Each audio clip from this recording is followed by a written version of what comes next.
Hi friends, welcome to my YouTube channel Jakkula JV TV.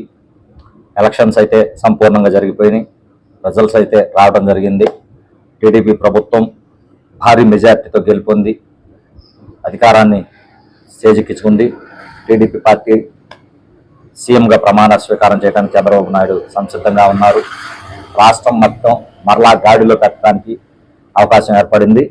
తప్పనిసరిగా NDA సహకారంతో ఆంధ్రప్రదేశ్ రాష్ట్రం అభివృద్ధి పదంలో ముందుకు దూసుకెళ్లాలని, అలానే పల్నాడు నియోజకవర్గం, పల్నాడు జిల్లా మొత్తం కూడా, వెనకబడిన పల్నాడు జిల్లా మొత్తం కూడా మళ్ళీ కక్షల కార్పణ్యాలు మాని ప్రశాంతమైన జీవితం గడుపుతూ అభివృద్ధి పదంలో ముందుకు తీసుకెళ్లాలని మనసాలా కోరుకుంటూ, ఈ రోజున చంద్రబాబు నాయుడు గారికి, లోకేష్ గారికి ఒక బీసీ సంబంధించిన ప్రతినిధులుగా, బీసీ సంఘానికి సంబంధించిన ప్రజానికం తరపున ఒక చిన్న విన్నపం చేసుకుంటున్నాము.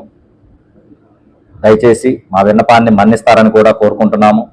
ఈ రోజున పల్నాడు జిల్లాలో జంగా కృష్ణమూర్తి గారి గురించి మీ అందరికీ తెలిసిందే. వారి గురించి మనం ప్రత్యేకంగా చెప్పుకోనక్కర్లేదు. టీటీడీ చైర్మన్ పదవి గురించి ఈ రోజున కొన్ని ఊహాగానాలు తెర మీదకి వస్తున్నాయి. అయితే చంద్రబాబు నాయుడు గారు గతంలో టీటీడీ చైర్మన్గా బీసీలకి అవకాశం కల్పించిన గొప్ప వ్యక్తిగా ఆంధ్రప్రదేశ్ రాష్ట్రంలో నిలిచిపోయారు.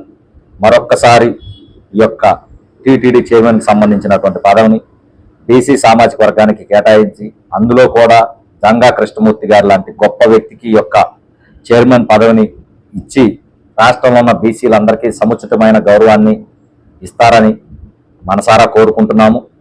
ఎందుకంటే ఈ రోజున వైసీపీ పార్టీ రాష్ట్ర నాయకుడైనటువంటి పెద్ద ఆయన్ని అవమానపరిచిన తీరు మీ అందరికీ తెలిసిందే.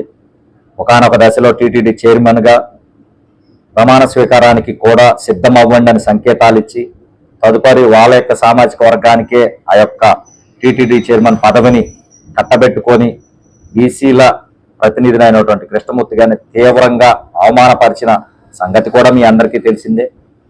మా యొక్క విన్నపము, ఎక్కడైతే అవమానాన్ని ఎదుర్కొన్నామో అక్కడే మళ్ళీ తలెత్తుకొని నిలవాలి, బీసీలు సగర్వంగా తలెత్తుకొని బ్రతకాలన్నది మా ఆశ.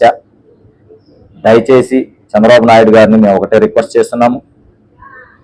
జరిగిన అవమానానికి ప్రతీకారంగా జంగా కృష్ణమూర్తి గారికి పవిత్రమైనటువంటి తిరుమల తిరుపతి దేవస్థానానికి సంబంధించినటువంటి చైర్మన్ పదవిని ఇస్తారని, ఆయన ఎక్కడైతే అగౌరవం పొందాడో అక్కడే గౌరవంగా, అది ఆయనకే కాదు రాష్ట్రంలో ఉన్న బీసీలందరికీ కూడా మీరు మంచి ప్రాముఖ్యత ఇచ్చినటువంటి ఒక మంచి సంకేతాన్ని ఇచ్చిన విధంగా ఉంటుంది. ఈ యొక్క మంచి సదవకాశాన్ని మా బీసీల ముద్దుబిడ్డ అయినటువంటి జంగా కృష్ణమూర్తి గారికి ఇస్తారని మనసారా కోరుకుంటూ, మరొకసారి మా విన్నపం మాత్రమే ఇది. దయచేసి అన్నిదా అనుకోవద్దు. మాకు జరిగిన అవమానానికి ప్రతీకారంగా అదే పదవిని మేము ఆశిస్తున్నాము.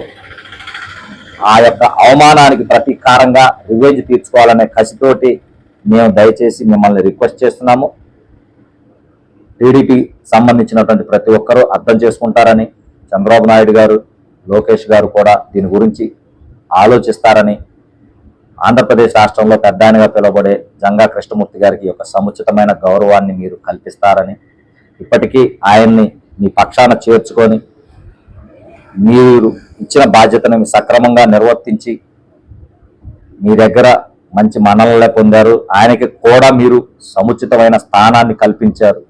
ఆయన పార్టీలోకి రావడంతోనే నర్సాపేట పార్లమెంట్ ఎన్నికల కోఆర్డినేటర్గా నిర్మించి ఆయన యొక్క గౌరవాన్ని ఎక్కడ తగ్గకుండా, మీరు దానికి భంగం రాకుండా మీరు ఆయనకి ఇచ్చిన స్థానాన్ని మేము మనస్ఫూర్తిగా స్వాగతిస్తున్నాము.